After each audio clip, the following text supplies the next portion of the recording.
Muy buen día tengan todos y todas por estarnos acompañando en este espacio que ha sido todo un proceso de trabajo para poder reunir a estas mujeres que son líderes dentro del periodismo nicaragüense. Este es el espacio, la sala Mujeres en la Redacción, donde mujeres periodistas nos convocamos cada lunes para acompañarles a ustedes y poder hablar sobre la coyuntura de nuestro país, tener conversaciones sobre temas que nos interesan a las mujeres y sobre todo hacer un análisis desde otras perspectivas, desde otras dinámicas sobre lo que acontece en la vida de mujeres, niñas y adolescentes nicaragüenses y dentro de la región centroamericana. Es un placer para mí estar acompañada de Jennifer Ortiz, directora de Nicaragua Investiga.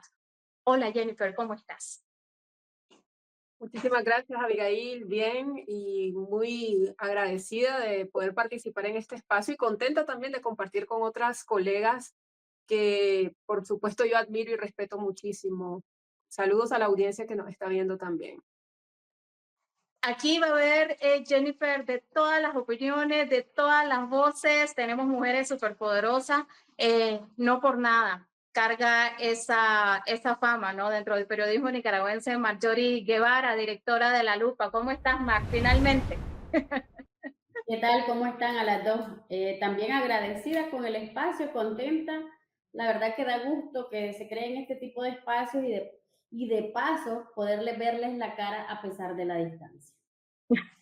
Sí, no es la única que nos va a estar acompañando. Fíjate que no es uno de los rostros más visibles dentro de Artículo 66, pero es una mujer que tiene un dinamismo que ha forjado este medio. Para mí también es un placer estar acompañada de Marlene Balmaceda, codirectora, cofundadora también de Artículo 66. ¿Cómo estás, Marlene?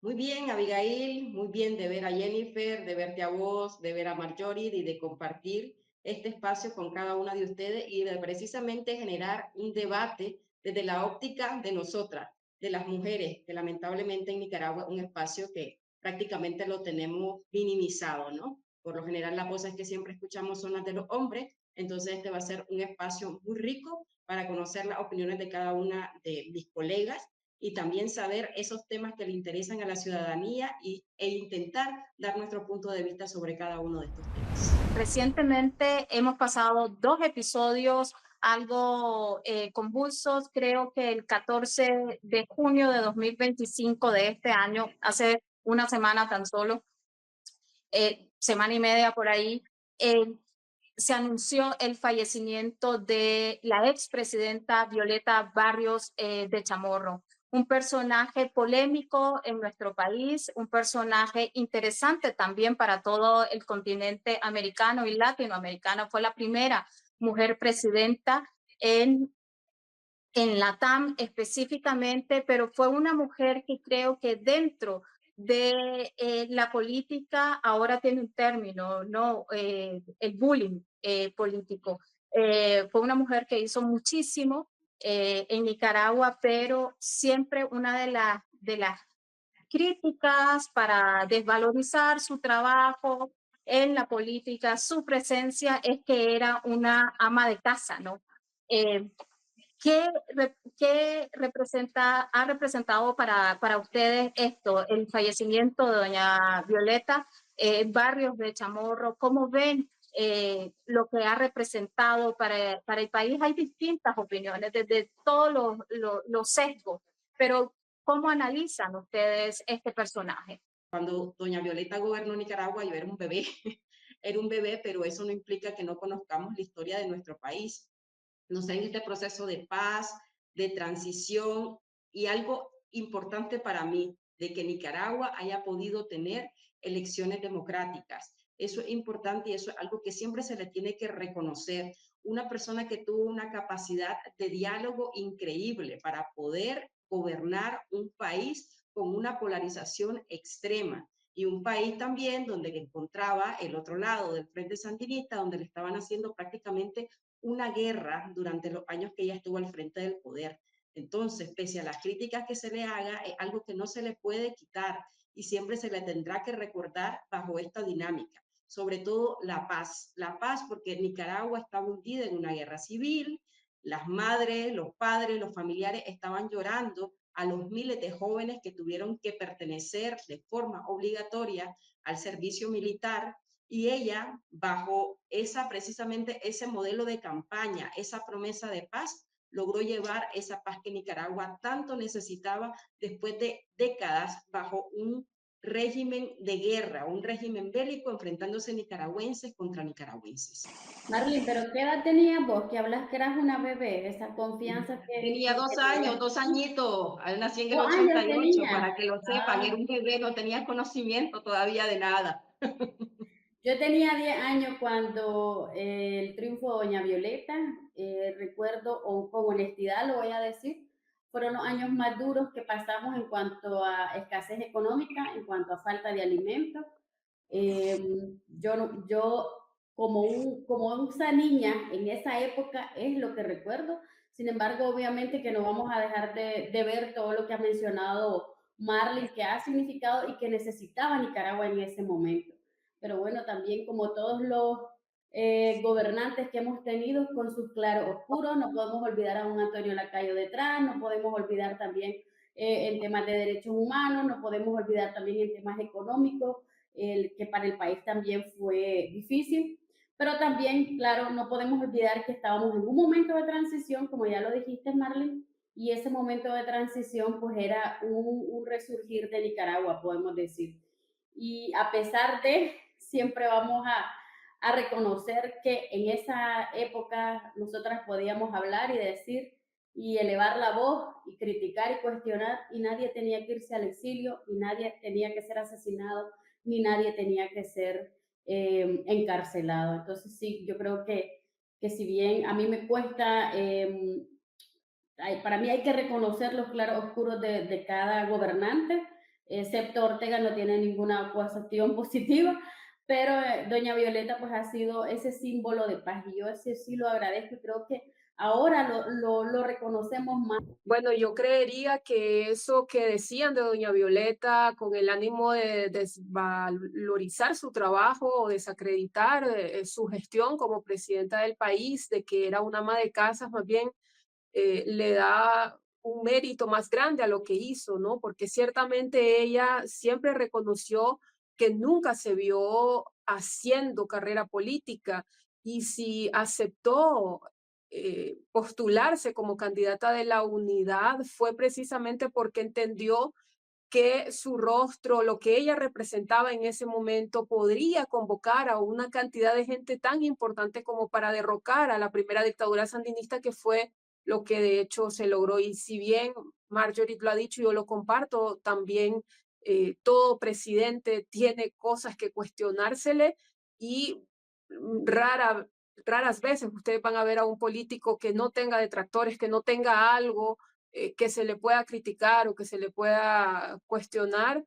El reconocimiento de lo que hizo doña Violeta para la paz es sumamente importante y no se puede dejar de poner como uno de los mayores logros que tuvo su gestión. Además de que en el contexto en el que estaba doña Violeta, todo cambia, ¿no? ¿Cómo vas a cuestionar a alguien sin ubicarla dentro de su realidad? Estábamos saliendo de una guerra, de un bloqueo económico.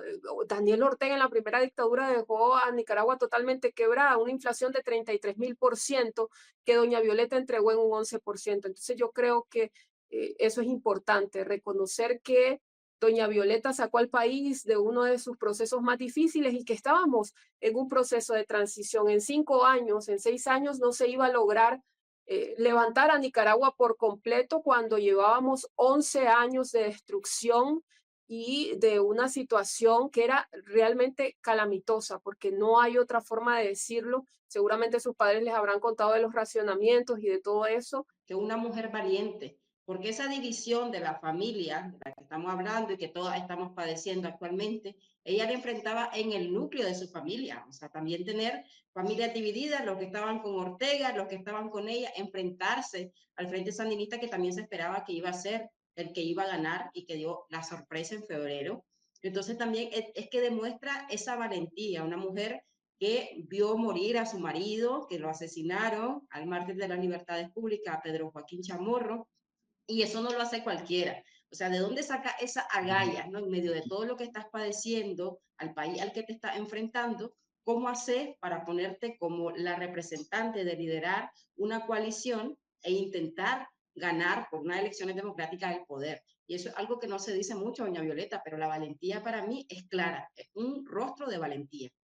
Sí, yo también Fíjense, creo que tiene, dale, dale, yo dale. también creo que tiene todo el reconocimiento y que intentamos darle todo el reconocimiento que se merece por el periodo que significó para Nicaragua, por cómo encontró al país, también porque es mujer, porque fue la primera mujer de Nicaragua presidenta, porque ha sido en América Latina quien también fue la primera mujer presidenta, pero también creo que el contexto en el que ocurre la muerte de doña Violeta, porque ya tenía un padecimiento desde hace ya varios años, creo que también el contexto de dolor, de fragmentación, de estar en esta otra dictadura que también siento que nos marca bastante ese dolor, ese proceso de transición que vivimos en esos años. Les voy a contar, bueno, un episodio de mi historia. Para mí, la muerte de doña Violeta fue una serie de sentimientos encontrados. Este no es mi primer exilio. Yo fui una niña exiliada de la década de los 80. El primer recuerdo que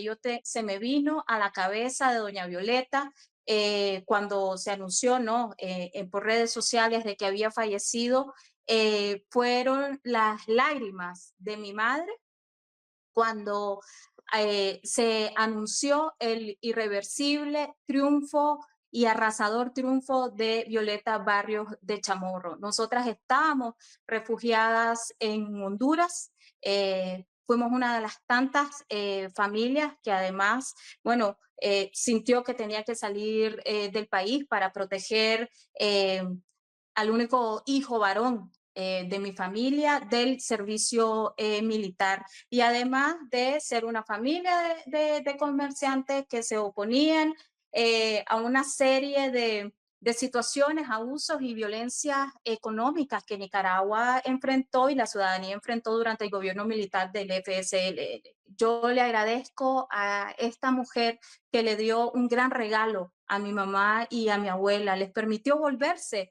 a reunir, y a muchos niños y niñas y adolescentes nos permitió y nos entregó patria. Y yo ahí concuerdo con Marlene, ¿no? Se habla muy poco o se reconoce muy poco la valentía que tuvo esta mujer al enfrentarse a un partido militar, militarista y aficionado a la violencia y a la arbitrariedad.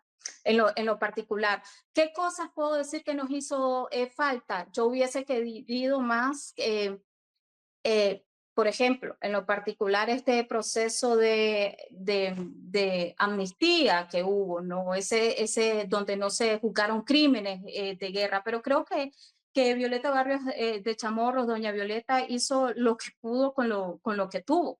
Y hay que recordar que Nicaragua pasó 10 años de guerra y que fueron difíciles. Otra cifra que todavía vaga y algunos dicen 30,000, 50,000, a referirse sobre las personas que pudieron haber fallecido en contexto de guerra de Nicaragua. Pero todas estas cifras vagas, vuelvo y digo que solo son un ejemplo de los graves vacíos históricos que tenemos en nuestro país. Cuando la gente habla del periodo de Doña Violeta, dice, hizo falta, sí, hizo falta, hay muchas cosas que cuestionar, nunca lo voy a negar, yo misma podría señalar muchas cosas, ¿verdad? Lo que ha dicho de las amnistías es también clave en este proceso que estamos viviendo ahora incluso, pero eh, el tema, por ejemplo, que mencionaste ahorita, que no se han cuantificado los daños a como realmente sucedieron, Sí, tiene que ver con algo que yo siempre quiero resaltar de una manera muy gráfica. Muchas madres, y lo digo porque me lo contaba mi mamá, pero también lo escuché de otras personas, recibieron un ataúd lleno de piedras. Nunca recibieron el cuerpo de sus hijos. Solo les dijeron murió en combate y nunca pudieron llorar a sus hijos en una tumba, irles a dejar flores, hacer ese proceso de despedida que es tan necesario para una persona que tiene un ser querido que falleció.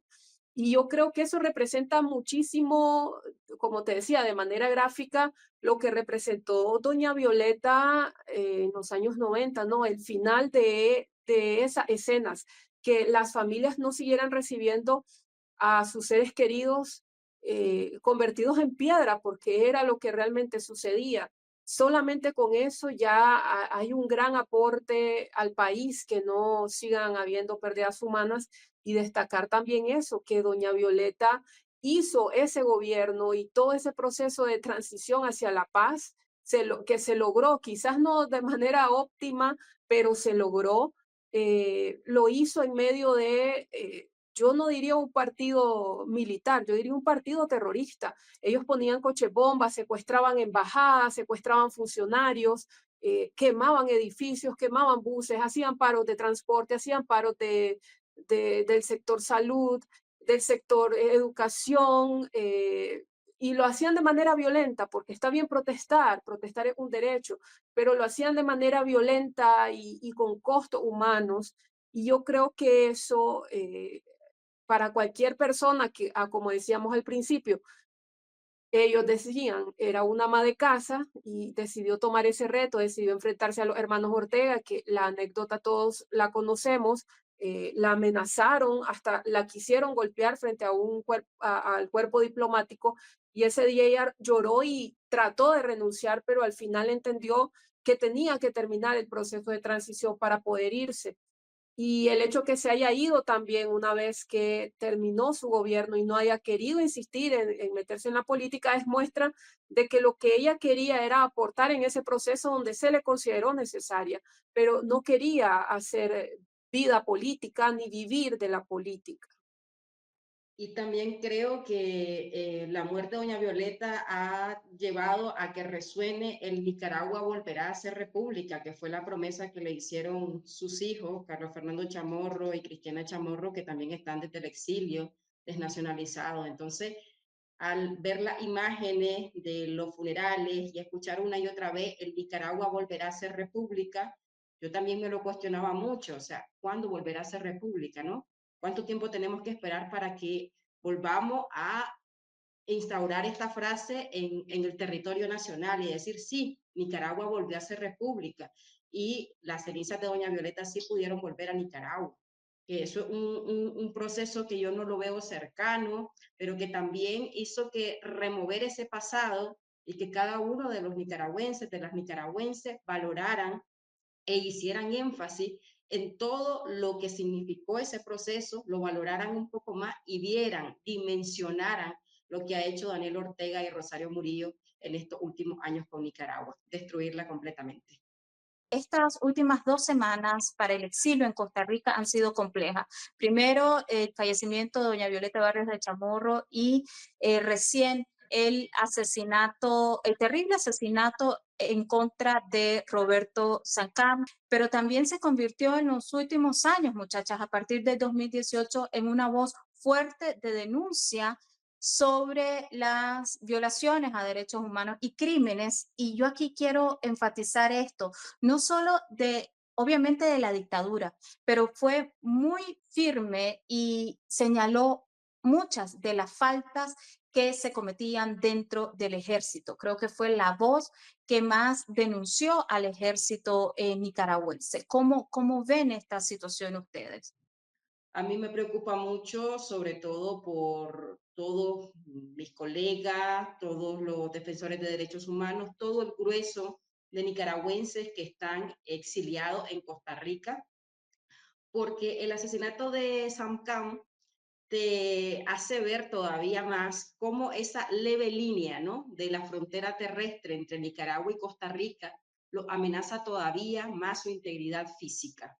Entonces, es como ve ese brazo largo, como dicen muchos los que opinan sobre estos temas militares, de cómo está llegando esa represión transnacional hacia otros países y en particular cómo está focalizado en algunas de estas figuras más representativas. Creo que Sam Kam, además de todo lo que ya mencionaba Abigail, no podemos olvidar que fue el que se encargó de analizar cada uno de los tipos de armas de guerra que se utilizaron durante la represión de 2018 contra la ciudadanía. Entonces, era un tipo que, un ex militar que no paraba de poner el dedo sobre la llaga de cada una de las acciones que estaban haciendo que el ejército se viera como un ejército arrodillado, un ejército que también es sumiso, un ejército que está confabulado con el poder para también obtener grandes réditos económicos. Y entonces es una persona que estaba en la mira. Y así como Sam Kam, hay decenas y miles de nicaragüenses que también son una voz contra la dictadura de Daniel Ortega y Rosario Murillo, desde Costa Rica, desde Estados Unidos, desde España, desde cualquier país. A mí sí me parece que hay que activar todas las alarmas que sean necesarias desde el exilio, la diáspora, frente a estas situaciones. Y presionar más a los gobiernos, presionar más al gobierno de Costa Rica, presionar a, bueno, Estados Unidos ya ofreció su ayuda, presionar al gobierno de España también porque él tenía una ciudadanía española, para que procedan de alguna forma para dar mayor protección a las y los exiliados en Nicaragua. Y y si bien es cierto, este es el iceberg de esta violencia, creo que también tendríamos que las y los medios de comunicación también poner un poquito más de énfasis en los otros casos que han estado ocurriendo, en los otros casos que están documentados y de personas que también han quedado con lesiones severas a raíz de estos atentados.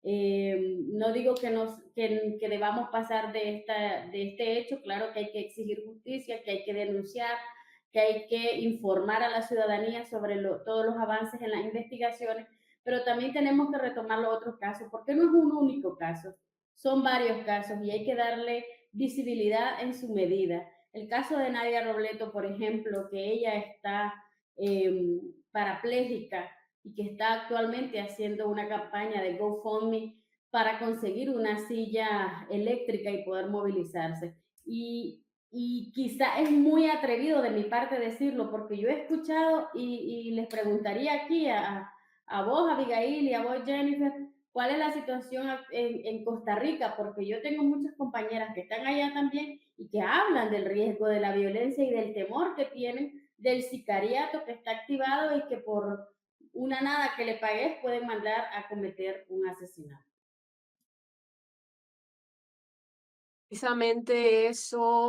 Precisamente eso es el principal problema, ¿no?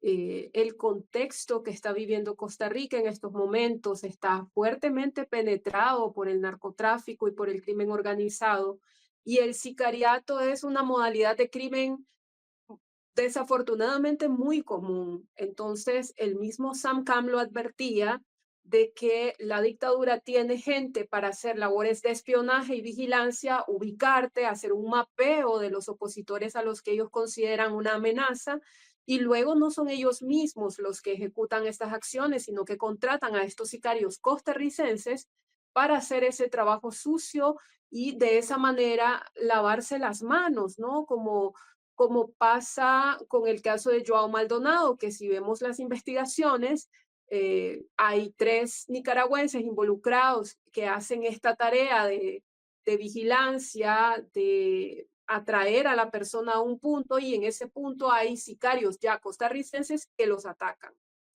Entonces, esto es muy preocupante porque este contexto de criminalidad se está aprovechando por parte de la dictadura para poder cometer este tipo de crímenes con total impunidad. Luego tenemos el otro aspecto, que es una pasividad del gobierno de Costa Rica, que en su momento no advirtió de que existía una posibilidad o una línea de investigación sobre un crimen político, y esto relajó mucho a los nicaragüenses exiliados, y ahora lo vemos convertido en un asesinato más, que es el de Roberto Sam Kam.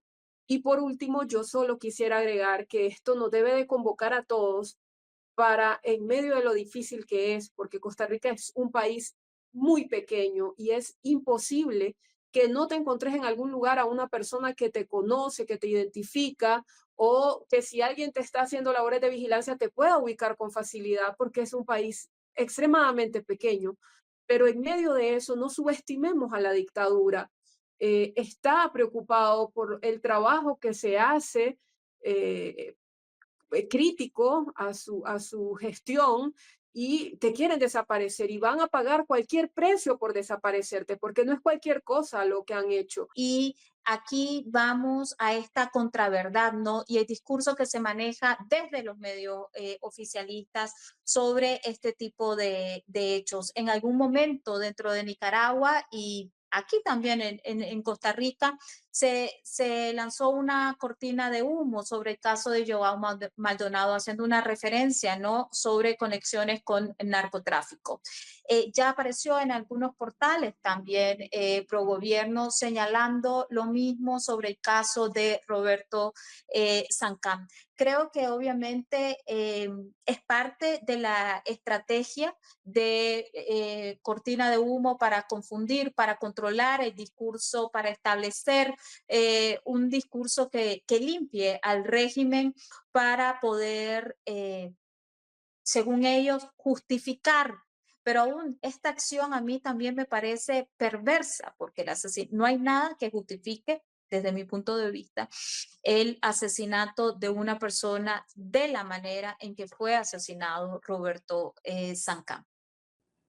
Joao Maldonado, por ejemplo, nosotros en algún momento pensamos, pues Joao Maldonado estuvo en Jinotepe, en las protestas directamente de ahí, pero cuando ya miras que escalan hasta un mayor en retiro del ejército, que se supone tenía conexiones con personajes que están todavía dentro del ejército, dentro de esa fila, y que ese era precisamente uno de sus temores, algo que dimensiona el nivel de agresividad y de represión que tiene la dictadura nicaragüense. Para nosotros en la redacción de artículo 66 era como, no lo podemos creer. Yo levanté a 2 de mis colegas que estaban en Costa Rica y les dije, estoy viendo esto en redes sociales. Dicen que pasó esto y esto así. Y me decían, no, no puede ser. No puede ser porque ¿cómo van a hacer eso en su casa? Y es cuando creemos que no pueden llegar a esos niveles, nos demuestran que sí están en un nivel de sicariato máximo, que esas células que intenta negar el gobierno de Costa Rica sí han penetrado lamentablemente Costa Rica y que están confabulados precisamente también con estos grupos que están laborando desde ese país. Ya que Abigail dijo eso, que me parece muy acertado, ¿no? De que desde su punto de vista dice no hay nada que justifique un crimen como este. Y yo quiero recalcar en esto porque he visto desafortunadamente que qué triste, de verdad el ser humano a veces necesita hacer mucha autorreflexión. He visto muchos comentarios en redes sociales donde dice se lo merecía, él fue parte del ejército también y no sé qué, y empiezan a hacer una serie de cuestionamientos que está bien. Cada quien puede tener cuestionamientos sobre las personas, pero eso no significa que el castigo para esa persona por algo que yo creo que no estuvo bien o en lo que no estoy de acuerdo simplemente, es que sea asesinado, porque eso entonces nos convertiría en alguien igual o peor que la dictadura. Y es eso justamente por lo que se está luchando y por lo que se está tratando de hacer incidencia, porque tengamos una Nicaragua democrática donde las diferencias se puedan dilucidar de otra manera, donde las diferencias se puedan dialogar, donde las diferencias se puedan expresar con respeto y donde las diferencias no signifiquen que alguien va a morir o que alguien va a ser encarcelado o que alguien va a ser confiscado o desterrado o desnacionalizado o separado de sus familias. Y yo creo que si vos no entendés eso como ser humano, si no entendés eso como nicaragüense, entonces no puedes decir que vos estás apostando a construir una nueva Nicaragua, ni que vos sos muy diferente de lo que estás cuestionando. Yo quisiera de verdad apuntar eso, porque yo también como ser humano tengo, y como periodista, tengo mucho que cuestionar a la clase política, tengo mucho que cuestionar a sectores diversos del país, así como ellos pueden tener cuestionamientos sobre nosotros, pero yo jamás voy a decir, merece que le maten, merece que lleguen a su casa y que delante de su hija, que estaba en la habitación de al lado, le disparen 8 veces y lo dejen ahí tendido en el baño para que sea su hija quien encuentre el cuerpo de su padre. O sea, eso de verdad no te convierte en mejor ser humano que Daniel Ortega. Yo creo que con eso último que mencionas, Jennifer, que no te convierte en mejor ser humano que Daniel Ortega, yo creo que también tiene que ver con lo que hablaba la Abigail, de esta narrativa, ¿verdad? Porque esa es la narrativa en el día a día de la dictadura a lo interno de Nicaragua. Y también, pues como dice Abigail, pues ha traspasado la frontera al poder levantar campañas de desprestigio, campañas en las que se criminalizan a las personas por ser disidentes a la dictadura, y eso es algo que venimos viendo no desde 2018, en realidad esto viene desde 2007. Los sandinistas, el FCLN no ha cambiado en nada, y este ha sido su narrativa, su modo de operar como un grupo criminal realmente, como un grupo de terror, que ha instaurado el terror en realidad en Nicaragua, y creo que no ha cambiado y es lo que sigue, lo que se mantiene en su narrativa, y que mucha gente fanática, política de ellos, seguidores, que tienen algunos que otros beneficios que pensaría yo que serán migajas comparado con toda la plata que ellos se están echando en el bolsillo, que están repitiendo este discurso. Y en realidad yo quisiera resaltar el valor al final de este espacio, de los medios en los que nosotras estamos trabajando, en especial, digamos, el trabajo que ha hecho vos, Jennifer, con el tema de rescatar la memoria, porque yo a veces me pongo a pensar que esta generación de jóvenes que está en Nicaragua no tiene idea de un montón de cosas. Ya han pasado 7 años. Ponele en 2018, niños y niñas que tenían 10 años, son 17, 18 años que tengan ya, son jóvenes y que han pasado escuchando todo este tiempo. El poder ciudadano, ¿verdad? El amor y paz, la reconciliación, la Chayo con sus discursos empalagosos y además tóxicos. Luego Daniel con sus apariciones una vez allá, atacando a todo lo que pueda atacar virulentamente, como todo macho agresor que es. Y entonces estas generaciones que están al interno de Nicaragua están más bombardeadas por esa información. Hay que poner música aquí para sonarles la campana a ustedes. De esos y otros temas vamos a estar hablando. Decime, Jennifer, les voy a dar un minuto. Les voy a dar un minuto para que se despidan. Dice, les voy a dar un minuto, pero me advirtió a mí porque sabe que mucho hablo, ¿no? Yo agradecerles de verdad, muy complacida de poder participar en un espacio donde hay solo mujeres dando sus opiniones y sus puntos de vista. Me parece que tenemos otras perspectivas, que además es importante que se abran los espacios para que las mujeres también hagamos opinión, porque muchas veces cuando somos mujeres periodistas se nos ubica como para contar aquellas cosas rápidas, ¿no? Y por lo general, yo no me quejo mucho de eso porque sí he tenido oportunidad, pero yo sé que hay muchas otras mujeres periodistas que no tenemos esos espacios, que no tienen esos espacios, y que existan espacios como estos son importantes, y ojalá podamos invitar a otras mujeres también periodistas que vayan atreviendo. Estamos en un contexto difícil, pero a medida que se vayan atreviendo, que se vayan sintiendo seguras, puedan también estar aquí opinando y dando su análisis de las cosas que pasan en Nicaragua. Yo creo que la Jennifer se pasó del minuto, ¿verdad? Como siempre, ¿no es cierto? Pero que agradecer igual el espacio, ha sido una conversación muy interesante, muy enriquecedora, aunque salieran a relucir aquí las edades, pero que ese repaso que hicimos por la historia, por lo que han representado estas difíciles circunstancias para cada una de nosotras, y también estos 2 episodios que nos han marcado en las últimas 3 semanas, el fallecimiento de doña Violeta y el asesinato de Roberto Samcam. Es importante que sigamos poniendo ahí el énfasis en estos 2 casos, que son solamente una pequeña muestra de la difícil y crítica situación que sigue atravesando Nicaragua y los nicaragüenses, ya ni siquiera dentro del país, porque doña Violeta también murió en el exilio, con sus 95 años en el exilio, sin poder regresar a su país. Entonces, estos puntos siempre van a ser de vital importancia y de vital interés para que no olvidemos la situación que está Nicaragua, que es tan necesario que el mundo lo sepa. Mar. Yo lo voy a decir antes de irnos, que yo sí lo voy a reconocer. Tengo 45 añitos bien vividos y de los cuales me siento orgullosa. Aquí ya tengo algunas canas, de vez en cuando me las pinto. Para el próximo programa las tendré pintadas, aviso. Pero que lo mismo. En la línea de la despedida, ¿verdad? Agradecerles a todas, me alegra verlas de nuevo, me pone muy contenta que podamos tener estos espacios. De hecho, hay que reconocernos a nosotras mismas, porque estos espacios los hemos creado nosotras.